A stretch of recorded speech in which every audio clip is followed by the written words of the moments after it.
কথা ও অগ্নি জয়দেবকে পুলিশের হাতে তুলে দেয়।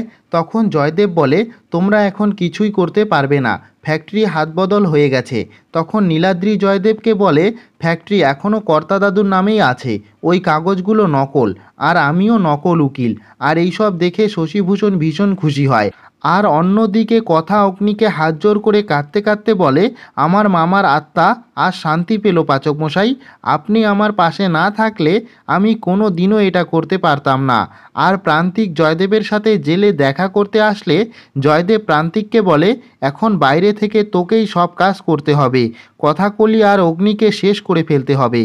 আর পরের দিন সকালে এভির নামে লন্ডন থেকে চিঠি আসে যে অগ্নির ফাইনের এখনও 30 লক্ষ টাকা বাকি আছে, সেটা 7 দিনের মধ্যে দিতে হবে, তা না হলে ওরা অগ্নির এগেনস্টে অ্যাকশন নেবে।